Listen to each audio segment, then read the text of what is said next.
ഇസ്രയേലിലെ നഹാരിയിലേക്ക് പോവുകയാണ് ജോൺസൺ തായങ്കരി. അദ്ദേഹം ഇസ്രയേലിൽ നിന്ന് നമ്മോടൊപ്പം തത്സമയം ചേരുന്നുണ്ട്. ശ്രീ ജോൺസൺ തായങ്കരി, ഈ നഹാരിയ മേഖല എന്ന് പറയുമ്പോൾ അത് ഏതെങ്കിലും തരത്തിൽ ഈ ആക്രമണ ബാധിത മേഖലയാണോ? എന്താണ് നിലവിൽ അവിടെ ഒരു സാഹചര്യം, ശ്രീ ജോൺസൺ തായങ്കരി?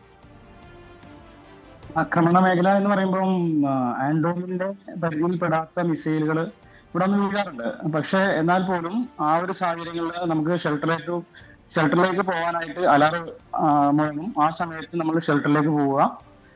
ഷെൽട്ടറിൽ നമുക്കൊരു പക്ഷെ ഒരു ദിവസം തന്നെ തങ്ങണമെങ്കിൽ അതിനുള്ള എല്ലാ സാഹചര്യവും ഷെൽട്ടറിൽ ഒരുക്കിയിട്ടുണ്ട്. കിടക്കാനുള്ള സൗകര്യവും ഒരുപക്ഷെ ഭക്ഷണമോ കാര്യങ്ങളൊക്കെ അങ്ങനെ പാചകം ചെയ്യാനുള്ള സാഹചര്യങ്ങളുണ്ട്, ഇല്ലാത്തതുണ്ട്. അപ്പൊ മറ്റുള്ള നെറ്റ്സോ കാര്യങ്ങളോ എന്തെങ്കിലും കരുതുക, അങ്ങനെയുള്ള സാഹചര്യങ്ങളുണ്ട്. ഓൾറെഡി ഇവിടെ സേഫ് ആണ്. ചെറിയ ചെറിയ ആഘാതങ്ങൾ സംഭവിച്ചിരിക്കാം, പക്ഷെ എന്നാലും ഒരു പരിധി വരെ സേഫ് ആണ്. പ്രത്യേകിച്ച് ഞാൻ ഈ നഹാരിയ എന്ന് പറഞ്ഞ ഒരു ഏരിയയിലാണ് ഉള്ളത്.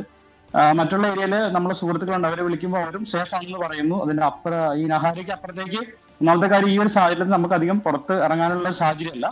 എന്നാലും എന്റെ അറിവിന്റെ പരിമിതിയിൽ നിന്ന് ഏകദേശം ഒട്ടുമിക്ക ഭാഗങ്ങളും സേഫ് ആണ് എന്നാണ് എനിക്ക് അറിയാൻ കഴിഞ്ഞില്ല. ഞങ്ങൾ ഡ്യൂട്ടിക്ക് പോകുമ്പം ഞങ്ങൾ ബോർഡറിലാണ്, ലെബനന്റെ ബോർഡറാണ്. അപ്പോഴും ഇതുപോലെ മിസൈൽ വന്ന് വീഴാറുള്ള സമയത്ത് നമുക്ക് അതിന് കുറച്ചു മുൻപായിട്ട് അലാം വരും. ആ സമയത്ത് നമ്മൾ ഷെൽട്ടറിലേക്ക് മാറുക. അങ്ങനെയാണ് സാഹചര്യം. ഇന്ന് മുന്നറിയിപ്പുകളൊക്കെ വന്നിരുന്നോ ശ്രീ ജോൺസൺ തായങ്കരി? ഇന്ന് ഒരു സമയത്ത്, അതായത് ഡ്യൂട്ടിക്കിടയിൽ ഒരു ഉച്ചയോട് കൂടിയിട്ടുള്ള ഒരു സമയത്ത്, അതായത് ലഞ്ച് ബ്രേക്ക് കഴിഞ്ഞ ആ ഒരു സാഹചര്യത്തിൽ അങ്ങനെ ഒരു അലാം വന്നിരുന്നു. ഞങ്ങൾ എല്ലാവരും കൂടി ഷെൽട്ടറിലേക്ക് മാറിയിരുന്നു. ഇപ്പൊ ചില മേഖലകളിൽ ജോലി നടക്കുന്നില്ല, ജോലിക്ക് പോകാൻ സാധിക്കില്ല, ജോലി ചെയ്യാൻ കഴിയാത്ത സാഹചര്യങ്ങളാണ്. ചില മേഖലയിൽ ജോലി ചെയ്യുന്ന സാഹചര്യങ്ങളുണ്ട്. അങ്ങനെയാണ് ടോട്ടലി ഇവിടുത്തെ ഗവൺമെന്റ് സ്റ്റാഫുകളും മറ്റുള്ള കമ്പനി സ്റ്റാഫുകളും ഏകദേശം ഒരു ലീവ് എന്നുള്ള രീതിയിലാണ് കാര്യങ്ങൾ പോകുന്നത്. ഈ താങ്കൾ നേരത്തെ സൂചിപ്പിച്ചിരുന്നു, ഈ അതിർത്തി മേഖലയാണല്ലോ, പ്രത്യേകിച്ച് ലെബനനോട് ചേർന്നുള്ള മേഖലയാണ്. ഈ ലെബനിലേക്ക് ഇസ്രായേൽ ഇപ്പോൾ ആക്രമണം കടുപ്പിക്കുക കൂടി ചെയ്യുന്നുണ്ടല്ലോ ശ്രീ ജോൺസൺ. അത് ഒന്നാമത്തെ കാര്യം, പുറത്തിറങ്ങാൻ കഴിയാത്തൊരു സാഹചര്യമായിട്ട് അത് എത്രത്തോളം കാര്യങ്ങളാണ് എന്നുള്ളത് ഒരു വ്യക്തതയില്ല. ഞങ്ങൾക്ക് അങ്ങനെ പുറത്തിറങ്ങാനായിട്ടുള്ള ഒരു അനുമതിയോ അങ്ങനത്തെ ഒരു സാഹചര്യത്തിലല്ല ഉള്ളത്.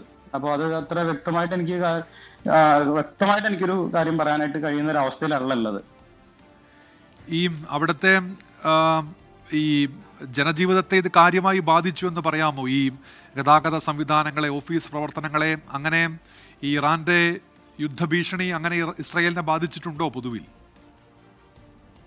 ബാധിക്കുക എന്ന് പറഞ്ഞാല് ഞാൻ കണ്ടൊരു കാഴ്ച, എന്റെ പരിമിതമായ അറിവിൽ നിന്നും എനിക്ക് മനസ്സിലായിട്ടുള്ള, നമ്മുടെ നാട്ടിലെ കോവിഡ് ഒക്കെ സംഭവിക്കുന്ന ഒരു കർഫ്യൂ പോലത്തെ ഒരു അവസ്ഥയാണ് ഇവിടെ ഉള്ളത്. അപ്പൊ അവര് ഓരോ സാഹചര്യങ്ങൾ, ഓരോ വാറ് വരുമ്പോഴും അതിനോട് അവർ പൊരുത്തപ്പെട്ട് ആ ഒരു ലൈഫിനെ അവർ സ്വീകരിച്ചവരാണ്. അതിൽ നിന്ന് റിക്കവർ ചെയ്തവർ, നമ്മൾ പ്രളയത്തെ റിക്കവർ ചെയ്ത പോലെ അവർ റിക്കവർ ചെയ്ത് അവർക്കതൊരു ശീലം പോലെ ആ ഒരു അവസ്ഥയിലാണ് കാണപ്പെടുക. നമ്മളെ സംബന്ധിച്ചോളം നമ്മളിത് ആദ്യമായിട്ട് കാണുന്നതായതുകൊണ്ട് നമുക്കുള്ളൊരു അല്പം ഫിയർ ഉണ്ട്. എന്നാലും നമ്മൾ സേഫ് എന്നുള്ള രീതിയിൽ നമ്മൾ എന്താ പറയാ, സമാധാനം ആയിട്ട് പോകുന്നു. അങ്ങനെയാണ് തോന്നിയിട്ടുള്ളത്. ഇപ്പോൾ ഈ ഇസ്രായേലിന്റെ പ്രതിരോധ സംവിധാനങ്ങളൊക്കെ ഉണ്ട്, അതിൽ ജനങ്ങൾക്ക് പൂർണ്ണ വിശ്വാസമാണ്. പല ഘട്ടങ്ങളിൽ നമ്മൾ കണ്ടതാണ് എങ്ങനെയാണ് ആകാശത്ത് വെച്ച് ഇത്തരം ആക്രമണങ്ങളെയൊക്കെ ഇസ്രായേൽ പ്രതിരോധിക്കുന്നത് എന്നത്. അപ്പോൾ അവിടുത്തെ ഇസ്രായേൽ ജനതയ്ക്കുള്ള അതേ ആത്മവിശ്വാസവും വിശ്വാസവും ഒക്കെ അവിടെ എത്തി ജോലി ചെയ്യുന്ന താങ്കൾ ഉൾപ്പെടെയുള്ള ആളുകൾക്കുമുണ്ടല്ലേ? 100% അവര് ഞങ്ങളെ പ്രൊട്ടക്ട് ചെയ്യുന്നതന്നെ ഞങ്ങൾ ആത്മാർത്ഥമായിട്ട് പറയും. ഒരുപക്ഷെ അബദ്ധത്തിൽ വീണാലും പറയും, ആത്മാർത്ഥമായിട്ട് തന്നെ പറയും. ശരി, നന്ദി ശ്രീ ജോൺസൺ. അപ്പോൾ സുരക്ഷിതമായി തന്നെ തുടരാൻ കഴിയട്ടെ. Thank you so much. ഒരു വാക്കുകൂടി ചേർത്തോട്ടെ. ഞങ്ങൾക്ക് പ്രാർത്ഥിക്കുന്ന, സപ്പോർട്ട് ചെയ്യുന്ന എല്ലാ മലയാളികളോടും നന്ദി രേഖപ്പെടുത്തുകയാണ്.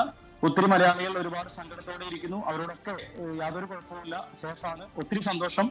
ഇതില് പങ്കെടുപ്പിച്ചതിലും സന്തോഷം, ചേർത്ത് നിർത്തിയതിലും സന്തോഷം. ഒപ്പം എല്ലാ ചാനലുകളും നല്ലത് മാത്രം പറയുക, നല്ലത് മാത്രം പ്രവർത്തിക്കുക. അതോടൊപ്പം നിങ്ങളുടെ പ്രാർത്ഥനയിൽ ഞങ്ങളെ കൂടി ഓർക്കുക. ഇതുവരെ ഞങ്ങളെ സപ്പോർട്ട് ചെയ്ത എല്ലാവർക്കും ഒത്തിരി നന്ദി. ഒരുപാട് സന്തോഷം. സർവേശ്വരൻ എല്ലാവരെയും അനുഗ്രഹിക്കട്ടെ. ലോകത്തെവിടെയായാലും ഏത് സമയത്തും 24 വാർത്തകളും ഓഗ്മെന്റഡ് റിയാലിറ്റി പാക്കേജുകളും എക്സ്പ്ലെയിനറുകളും വിശദമായി കാണാൻ ഞങ്ങളുടെ യൂട്യൂബ് ചാനൽ നിങ്ങൾക്ക് സബ്സ്ക്രൈബ് ചെയ്യാം.